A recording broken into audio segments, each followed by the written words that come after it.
Si on posait la question à quelqu'un qui a moins de 20 ans, est-ce que tu connais la société Kodak? Il y en a beaucoup qui répondront non. Mais si on pose la question à des gens qui ont plus de 20 ans, est-ce que vous connaissez la société Kodak? La plupart vont dire oui. Kodak, c'était une société qui fabriquait des appareils photo analogiques. C'était il y a longtemps où il fallait acheter une pellicule. Il n'y avait que 36 poses en général. Ça coûtait à peu près 100 francs, 150 francs. Et puis on prenait nos 36 photos, il fallait l'amener au labo photo. On dépensait encore 200, 300 francs. 3 jours plus tard, on avait nos photos. À l'époque, moi, je gagnais que 175 francs de l'heure, alors il fallait vraiment les vouloir, nos photos. Mais pourquoi est-ce que je parle de Kodak? Figurez-vous qu'en 1970, il y a un ingénieur de chez eux qui a inventé le tout premier appareil photo digital. Mais ses patrons se sont dit, ça n'a pas d'avenir, laisse tomber. On veut continuer à vendre nos pellicules. Résultat des courses, quand toute la photographie est devenue digitale à partir de l'an 2000, la société a commencé à se faire dépasser par tous les concurrents. À un tel point qu'ils ont fait faillite une dizaine d'années plus tard. Une opportunité extraordinaire leur avait été proposée, ils ne l'ont pas saisie, les conséquences ont été catastrophiques. Aujourd'hui, je vais vous parler d'une opportunité encore beaucoup plus extraordinaire, que certains d'entre nous ont saisi et que d'autres peuvent encore saisir. Et les conséquences sont très catastrophiques, mais bien plus graves qu'une faillite. Lisons maintenant le passage dans l'évangile de Luc, le chapitre 16 à 30. Il vint à Nazareth, où il avait été élevé, et il se rendit à la synagogue, selon sa coutume, le jour du sabbat. Il se leva pour faire la lecture, et on lui remit le livre du prophète Ésaïe. Il déroula le livre et trouva le passage où il était écrit « L'Esprit du Seigneur est sur moi, parce qu'il m'a conféré l'onction pour annoncer la bonne nouvelle aux pauvres. Il m'a envoyé pour proclamer aux captifs la délivrance et aux aveugles le retour à la vue, pour envoyer libres les opprimés, pour proclamer une année d'accueil, une année de faveur de la part du Seigneur. » Puis il déroula le livre, le rendit au servant et s'assit. Les yeux de tous dans la synagogue étaient fixés sur lui. Alors il se mit à leur dire « Aujourd'hui, cette écriture que vous venez d'entendre est accomplie. » Tous lui rendaient témoignage, étonnés des paroles de grâce qui sortaient de sa bouche. Il disait « N'est-ce pas le fils de Joseph ?» Il leur dit certainement « Vous me citerez ce proverbe « Médecin, guéris-toi toi-même ». Tout ce qui s'est produit à Capharnaüm, selon ce que nous avons appris, fais-le aussi ici dans ton pays. » Il leur dit encore « En vérité, je vous le dis, aucun prophète n'est bien accueilli dans son pays. En vérité, je vous le dis, il y avait beaucoup de veuves en Israël au jour d'Élie, lorsque le ciel fut fermé 3 ans et 6 mois, et qu'il y eut une grande famine sur tout le pays. Et cependant, Élie ne fut envoyé vers aucune d'elles, mais une veuve de Sarepta dans le pays de Sidon. Il y avait aussi beaucoup de lépreux en Israël au temps du prophète Ésaïe, et cependant aucun d'eux ne fut purifié, mais Naaman le Syrien. Lorsqu'ils entendirent cela, tous dans la synagogue furent remplis de fureur. Ils se levèrent, le chassèrent hors de la ville, et le menèrent jusqu'à un escarpement dans la montagne, sur laquelle leur ville était construite, afin de le précipiter en bas. Mais lui passa au milieu d'eux et s'en alla. Il vint à Nazareth, où il avait été élevé, et il se rendit à la synagogue selon sa coutume, le jour du sabbat. Il se leva pour faire la lecture. Jésus était né à Bethléem, il avait passé un peu de temps en Égypte, il avait été élevé à Nazareth. C'est pour ça qu'on se réfère de lui comme étant Jésus de Nazareth, une 20aine de fois dans la Bible. Apparemment, il avait déménagé à Capharnaüm, et il y vivait. On ne sait pas pourquoi, et on ne sait pas vraiment ce qu'il a fait pendant cette période, mais il retourne à Nazareth, et il se rend donc à la synagogue, selon sa coutume, il est dit. C'était une habitude pour lui. C'est intéressant de voir que nulle part dans l'Ancien Testament il n'est question de synagogue. Il y avait le tabernacle et puis il y avait le temple. La plupart des sources historiques extra-bibliques parlent des synagogues qui se sont développées à partir de la destruction du temple en l'an 70, une quarantaine d'années plus tard. Les synagogues, il en existe aujourd'hui, sous une autre forme. Il y en a une à 10 minutes d'ici, à la rue Léon-Frédéric. Mais dans le Nouveau Testament, on peut voir que les synagogues étaient déjà bien établies depuis un bon bout de temps. Dans la loi, il n'y avait jamais été décrété qu'il fallait se réunir dans un lieu dédié le jour du sabbat pour la prière et la lecture de la Torah. Cela n'a pas empêché des gens sous la direction du Seigneur de se mettre à le faire. Et nous voyons ici que Jésus a pris cette tradition, il a valorisé cette tradition et on dit de lui qu'il avait la coutume de la pratiquer. Un des grands éléments du ministère terrestre de Jésus était de dénoncer les traditions. Les autorités religieuses de l'époque avaient mis en place toutes sortes de traditions qui donnaient la part belle au paraître et ignoraient l'être. Et il s'était mis mais Jésus s'est mis à insister que, en fait, Dieu regarde au cœur. Il dénonçait aussi les traditions que les autorités religieuses utilisaient pour profiter du peuple, avec énormément d'abus. Une fois, il a dit aux pharisiens, « Pourquoi transgressez-vous le commandement de Dieu au profit de votre tradition ?» Nous faisons bien de nous focaliser sur cela, mais il ne faut pas négliger le fait que certaines traditions qui n'étaient pas dans la loi de l'Ancien Testament avaient de la valeur. Celle-ci, celle de fréquenter la synagogue, permettait aux gens du peuple de pratiquer la prière, d'entendre la parole de Dieu. Jésus n'a pas jeté toutes les traditions à la poubelle. C'est vrai, il en a beaucoup dénoncé, mais il y en a une ici en tout cas qu'il a valorisée, une qu'il a transformée, et une que nous ferions bien de suivre. Jésus a créé l'Église. Il nous a dit de nous réunir. Il ne nous a pas forcément dit où, comment, quelle fréquence, mais lui, il avait la coutume de se rendre dans un lieu chaque jour du sabbat, une fois par semaine. Et c'est pour ça que je ne cesserai de le répéter qu'il est important d'avoir la coutume de nous réunir pour l'adoration, pour la prière, pour ouvrir sa parole. Ne le négligeons surtout pas. Je l'ai déjà dit, je le répète, Dieu n'a pas prévu que la foi se vive seule. J'ai vu des gens réussir à vivre leur foi sans fréquenter d'église. Mais je n'ai jamais vu des gens réussir à grandir dans leur foi et à transmettre leur foi sans fréquenter d'église. Pourtant, grandir dans la foi, transmettre notre foi, c'est un must. En tant qu'homme sans péché, certaines des choses qu'il devait entendre dans la synagogue devaient meurtrir son âme. Mais même avec ça, il a gardé la coutume de s'y rendre tous les jours du sabbat. Il s'y rend, selon sa coutume, et on lui remit, au verset 17, on lui remit le livre du prophète Ésaïe. Il déroula le livre et trouva le passage où il est écrit. Avant de parler de ce qu'il a lu, juste parlons du fait qu'on l'a invité. Les disciples l'appelaient Rabbi. Il était donc connu comme étant quelqu'un qui pouvait enseigner.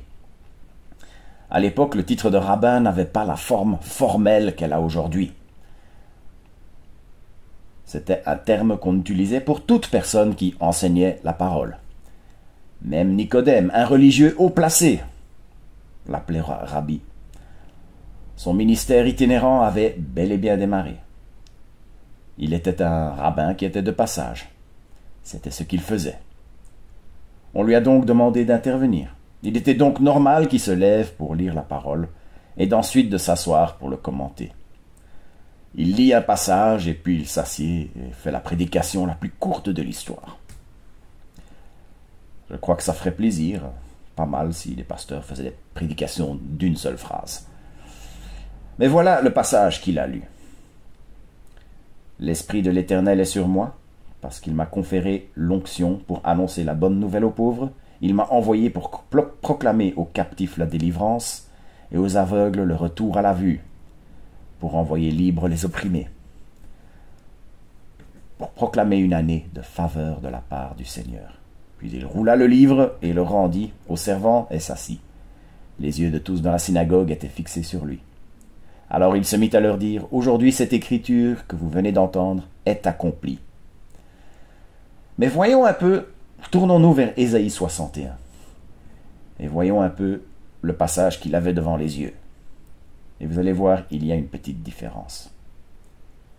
L'Esprit du Seigneur est sur moi parce qu'il m'a conféré l'onction.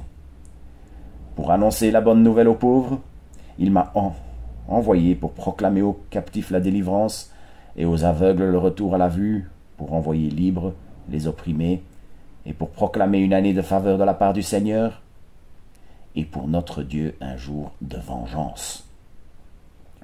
Il y a une phrase en plus là dans Ésaïe. Je vais y revenir, mais d'abord, parlons du tout début. Jésus considère sans aucun doute que ce message parle de lui. Ésaïe parlait du serviteur qui était venu pour faire l'œuvre de Dieu. Le Messie et Jésus considèrent sans aucun doute que ce passage parle de lui. Et puis il y a cette question de l'onction. Dieu lui a conféré l'onction. Physiquement, on versait de l'huile sur la tête, ou on frottait un peu le front avec de l'huile. Ça, c'était l'action physique. Symboliquement, l'onction, c'était un mandat qui était donné à quelqu'un. Et pour pouvoir accomplir ce mandat, on lui donne l'autorité pour le faire. Il y a cette phrase dans Ésaïe que Jésus n'a pas repris. Revenons à celle-là maintenant. Proclamer un jour de vengeance pour notre Dieu. Certains commentateurs le présentent comme ceci. Jésus a mis un point final là où Ésaïe avait mis un « et ». Dans Ésaïe, pour proclamer une année de faveur de la part du Seigneur et pour notre Dieu un jour de vengeance.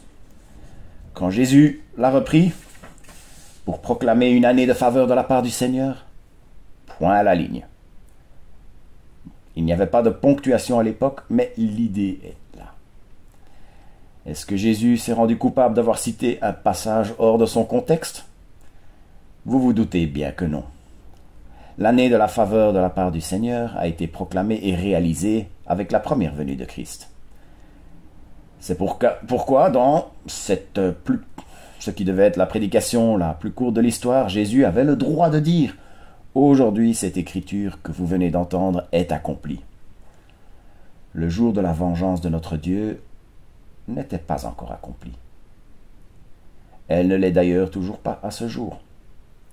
Elle aura lieu lors de sa deuxième venue. Dans le livre d'Ésaïe, on a ce qu'on appelle la perspective prophétique. Parfois, quand on regarde au loin des montagnes, on voit des petites montagnes et puis des grandes montagnes par-dessus. On a l'impression que tout ça, ça fait un tout. Mais quand on se rapproche, on peut se rendre compte qu'il y a parfois des dizaines de kilomètres entre ces petites montagnes et ces grandes montagnes. Il y a des vallées, il y a d'autres montagnes qu'on ne voit peut-être même pas. En fait, Ésaïe regarde ça avec la perspective prophétique. Il voit ça comme un tout.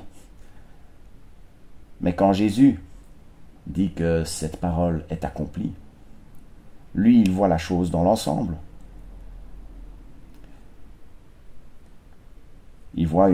Jésus savait qu'il allait avoir une période assez longue entre l'année de faveur et le jour de la vengeance. Et c'est une période dans laquelle nous nous trouvons. Quand le terme « année » est utilisé dans la Bible, il ne s'agit pas toujours de 365 jours. C'est parfois le cas. Mais dans ce cas-ci, c'est une manière d'exprimer une période plus longue. Nous nous trouvons dans l'année de la faveur du Seigneur. Une autre chose sur laquelle nous ferons bien de nous pencher, ce sont les gens pour qui Jésus a été envoyé. Les pauvres, les cœurs brisés, les captifs, les aveugles. Ésaïe parlait d'un serviteur qui était envoyé pour annoncer une bonne nouvelle. Jésus ne laisse pas de place au doute. Il est ce serviteur qui avait été prédit. Il a été envoyé par onction. Le Père lui a donné un mandat et il lui a donné l'autorité pour annoncer cette bonne nouvelle. À qui? aux pauvres, ceux dont la vie n'est que difficulté et inquiétude, ceux que la société ne considère pas comme ayant de la valeur. Il y a une bonne nouvelle pour eux. Nous sommes dans l'année de faveur de notre Dieu. Si vous avez peu, sachez ceci. La faveur de Dieu est pour vous. Il a été envoyé par onction. Le Père lui a donné un mandat et lui a donné l'autorité pour annoncer la guérison. À qui? Au cœur brisé. Il arrive que notre monde s'écroule autour de nous. La tristesse est une réalité. La dépression, c'est une réalité. Je sais, il y a beaucoup de cœurs brisés dans notre assemblée. Il y a une bonne nouvelle pour nous. Nous sommes dans l'année de faveur de notre Dieu. Quand on dit que Dieu donne de l'espoir, ce ne sont pas des paroles en l'air. Si vous êtes brisé aujourd'hui, sachez ceci.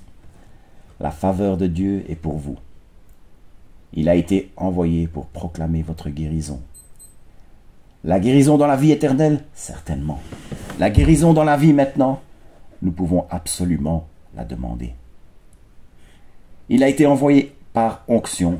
Le Père lui a donné un mandat et l'autorité pour annoncer la délivrance. À qui? Aux captifs. Nous ne sommes pas tous pauvres, nous n'avons peut-être pas tous les cœurs brisés, mais sans Jésus, nous étions tous captifs. Nous avions tous besoin d'être délivrés. Et il ne s'agit pas d'une délivrance pour faire ce que bon nous semble. Il s'agit de la liberté que lui seul peut nous donner. Si le Fils te rend libre, tu seras réellement libre. Appartenir au Père et lui être soumis, voilà la vraie liberté. Être libéré du péché nous assure la joie éternelle. Voilà la seule liberté qui compte. Nous sommes dans l'année de faveur du Seigneur. Nous pouvons saisir cette liberté. Il a été envoyé par onction.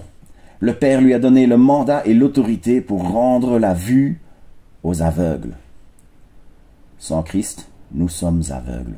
Nous sommes incapables de saisir ce salut qu'il nous offre.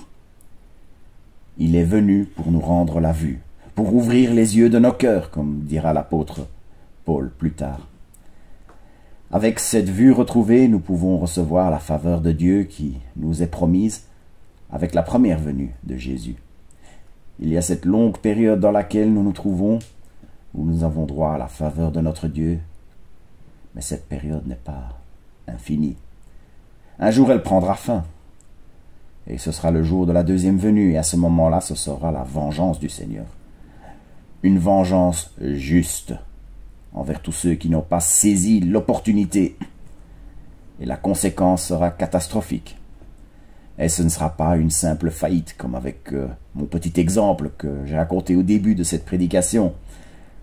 Ce sera la souffrance et le désespoir éternel réservé à Satan et à ses anges, et à tous ceux qui ont refusé de se confier en l'Éternel.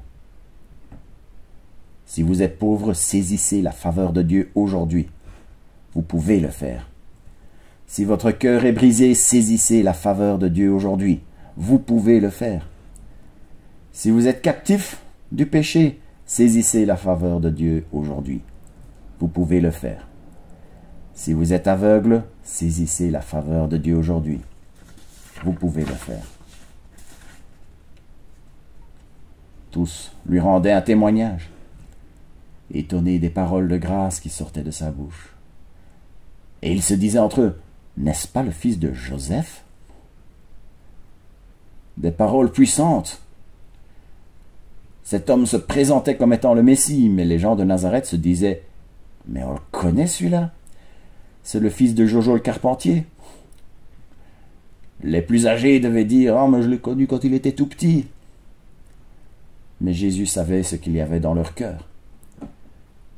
Mais à leur répondre, certainement, vous me citerez ce proverbe, « Médecin, guéris-toi toi-même. » Et tout ce qui s'est produit à Capernaum, selon ce que nous avons appris, fais-le ici dans ton pays.